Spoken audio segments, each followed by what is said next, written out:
मरुत ने कहा, मुने, नारद जी ने मुझे रास्ते में आपका पता और परिचय दिया है।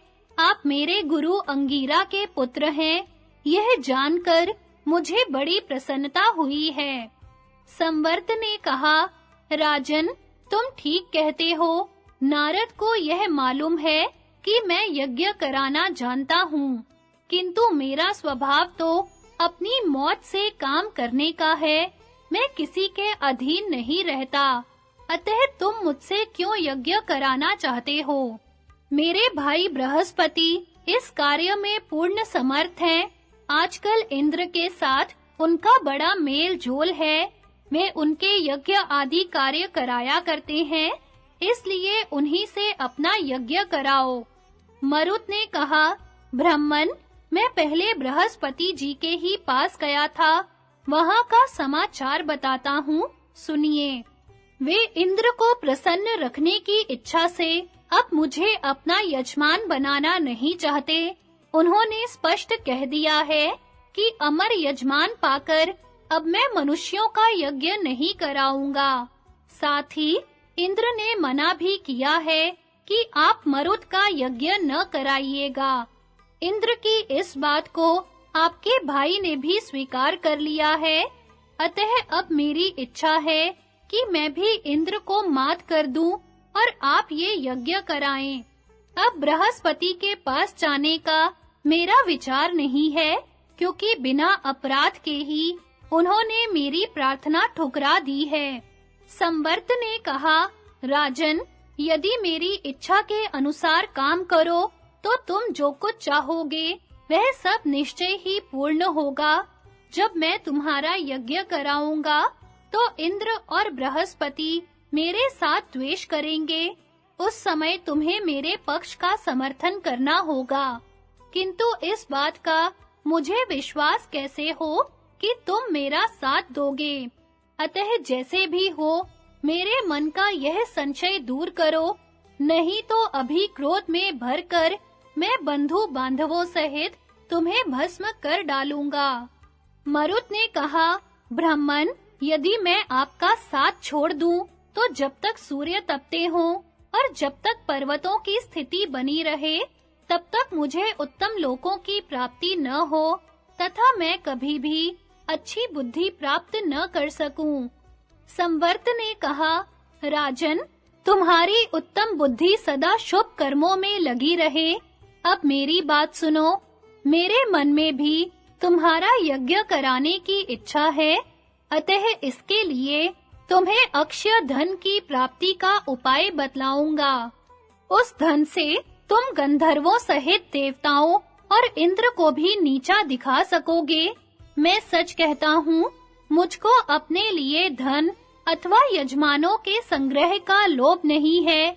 मैं तो तुम्हारा प्रिय करना चाहता हूँ, अतः निश्चय ही तुम्हें इंद्र की बराबरी में बिठाऊंगा। संवर्त का मरुत को सुवर्ण की प्राप्ति के लिए महादेव जी की नाममयी स्तुति का उपदेश करना, मरुत की संपत्ति से बृहस्पति का चिंतित होना और उनकी प्रेरणा से इंद्र का मरुत के पास अग्नि को भेजना। संवर्त कहते हैं, राजन, हिमालय के पृष्ठ भाग में मृंजवान नामक एक पर्वत है, जहां भगवान शंकर सदा तपस्या किया करते हैं। उस पर्वत पर रुद्रगण, साध्यगण, विश्वेदेव, वसुगण, यमराज, वरुण, अनुचरों सहित कुबेर, भूत, पिशाच, अश्विनी कुमार, गंधर्व, अप्सरा, यक्ष, देव ऋषि, आदित्य, मरुत और यातुधान गण सब ओर से घेरकर उमापति महादेव जी की उपासना करते रहते हैं। उनका श्री विग्रह तेज से जाज्वल्यमान रहता है। संसार का कोई भी प्राणी अपने चर्म चक्षुओं से उनके स्वरूप को नहीं देख सकता। वहां ना तो अधिक गर्मी पड़ती है, ना विशेष ठंडक, ना वायु का प्रकोप होता है, ना सूर्य के प्रचंड ताप का। उस पर्वत के ऊपर किसी को भूख और प्यास नहीं सताती, बुढ़ापा और मृत्यु का प्रवेश नहीं होने पाता, तथा दूसरा कोई भय भी नहीं रह पाता। उस पर्वत के चारों ओर सूर्य की किरणों के समान चमकते हुए सुवर्ण के अनेकों शिखर हैं। अस्त्र शस्त्रों से सुसज्जित कुबेर के अनुचर अपने स्वामी का प्रिय करने के लिए उन सुवर्ण शिखरों की सदा रक्षा करते रहते हैं। वहां जाने के बाद तुम पहले भगवान शंकर को नमस्कार करके फिर इस प्रकार स्तुति करना। भगवन, आप रुद्र, शितिकंठ, पुरुष, सुवर्चा, कपर्दी, कराल, हर्यक्ष, वरद, त्र्यक्ष, पूषा के दांत उखाड़ने वाले, वामन, शिव, याम्य, अव्यक्त रूप, सद्वृत, शंकर, क्षेम्य, हरिकेश, स्थाणु, पुरुष, हरिनेत्र, मुंड, क्रुद्ध, उत्तरण, सुतीर्थ, देवदेव, रहंस, उष्णीषी, सुवक्त्र, सहस्त्राक्ष, मीढ़वान, गिरीश, चीरवासा, प्रशांतयति, बिल्वदंड, सिद्ध, सर्वदंडधर, मृगव्याध, महान, धन्वी, भव, वर, सोमवक्त्र, सिद्ध मंत्र, चक्षुष, हिरण्याबाहु, उग्र, दिशाओं के पति, लेलीहान, गोष्ठ, सिद्ध मंत्र, वृष्णि, पशुपति, भूतपति, वृष, मात्र भक्त, सेनानी, मध्यम, स्त्रुवहस्त, पति, धन्वी, भार्गव, अज, कृष्ण नेत्र, विरूपाक्ष, तीक्ष्ण दंशट्र, तीक्ष्ण, वैश्वानर मुख, सर्व, विश्वामपति, विलोहित, दीप्त, दीप्ताक्ष, महोजा, वसुरेता, सुवपुष, पृथु, कृत्तिवासा, कपालमाली, सुवर्ण मुकुट, महादेव, कृष्ण, त्र्यंबक, अनग, क्रोधन, अनृशंस, मृदु, बाहुशाली, दंडी, तप्त तपा, अक्रूर कर्मा, सहस्त्रशिरा, सहस्त्रचरण, स्वधा स्वरूप, बहुरूप और दंष्ट्री नाम धारण करने वाले हैं। आपको मेरा प्रणाम है। इस प्रकार उन पिनाकधारी महादेव, महायोगी, अविनाशी, हाथ में त्रिशूल धारण करने वाले, वरदायक, त्र्यंबक, भुवनेश्वर, त्रिपुरासुर को मारने वाले, त्रिनेत्रधारी, त्रिभुवन के स्वामी, महान बलवान, सब जीवों की उत्पत्ति के कारण सबको धारण करने वाले, पृथ्वी का भार संभालने वाले, जगत के शासक, कल्याणकारी, सर्वरूप, कल्याण स्वरूप, विश्वेश्वर, जगत को उत्पन्न करने वाले, पार्वती के पति, पशुओं के पालक, विश्वरूप, महेश्वर, विरूपाक्ष, 10 भुजाधारी, अपनी ध्वजा में दिव्य वृषभ का चिन्ह धारण करने वाले, उग्र, स्थाणु, शिव, रुद्र, शर्व, गौरीश, ईश्वर, शितिकंठ, अजन्मा, शुक्र, पृथु, पृथुहर, वर, विश्वरूप, विरूपाक्ष, बहुरूप, उमापति, कामदेव को भस्म करने वाले, हर, चतुर्मुख एवं शरणागत वत्सल महादेव जी को सिर से प्रणाम करके उनके शरणापन्न हो जाना। राजन, वे महान देवता, महावेगवान और महामना है। उनके चरणों में मस्तक झुकाने से तुम्हें सुवर्ण की प्राप्ति होगी। सुवर्ण लाने के लिए तुम्हारे सेवकों को भी वहां जाना चाहिए। संवर्त का यह वचन सुनकर राजा मरुत ने वैसा ही किया।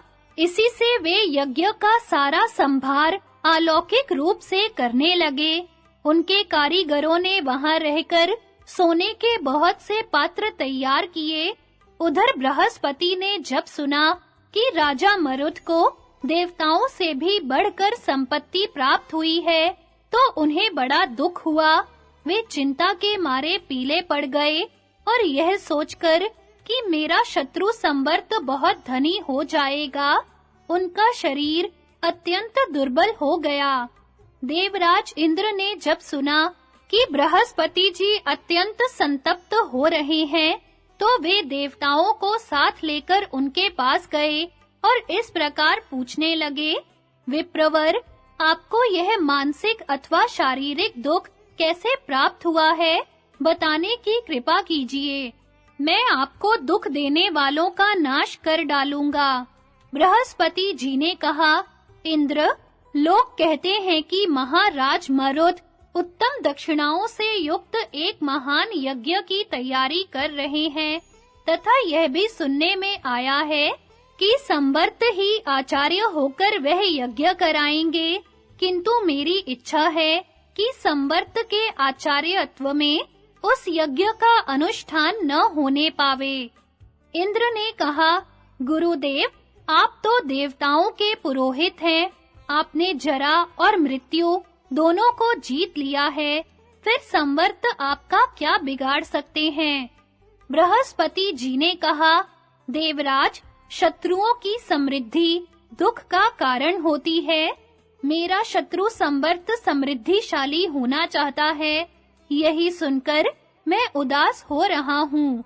तुम कोई ना कोई उपाय करके संवर्त अथवा राजा मरुत को कैद कर लो। यह सुनकर इंद्र ने अग्नि देवता से कहा, अग्निदेव, यहाँ आओ, मैं तुम्हें राजा मरुत के पास भेजता हूँ।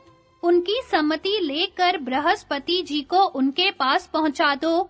वहाँ जाकर राजा से कहना कि बृहस्पति जी ही आपका यज्ञ कराएंगे तथा वे आपको अमर भी कर देंगे।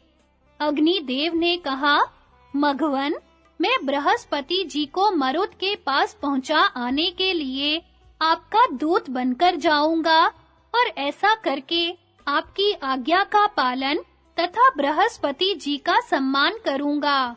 यह कहकर धूममय ध्वजा वाले महात्मा अग्निदेव वहां से चल दिए। उन्हें आते देख मरुत ने संवर्त से कहा, मुने, बड़े आश्चर्य की बात है कि आज अग्निदेव मूर्तिमान होकर यहाँ पधारे हैं। आज हमें इनका साक्षात दर्शन मिला। आप इनके स्वागत के लिए आसन, पाद्य, अर्घ्य और गौ प्रस्तुत कीजिए।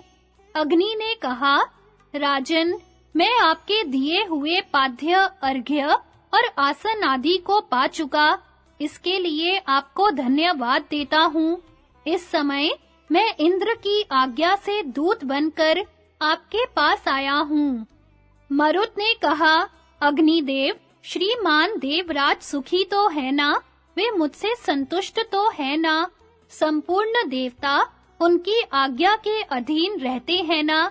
ये सब बातें मुझे ठीक-ठीक बताइए। अग्निदेव ने कहा, राजन, देवराज इंद्र बड़े सुख से हैं और आपके साथ अटूट मैत्री जोड़ना चाहते हैं। संपूर्ण देवता भी उनके अधीन ही हैं। अब उन्होंने जिस काम के लिए मुझे आपके पास पठाया है, उसे सुनिए। वे मेरे द्वारा बृहस्पति जी को आपके पास भेजना चाहते हैं। उन्होंने कहा है, ये ही आपका यज्ञ कराएंगे। आप मरण धर्मा मनुष्य हो, ये आपको अमर बना देंगे। मरुत ने कहा कि मेरा यज्ञ कराने के लिए संवर्त जी यहाँ उपस्थित हैं।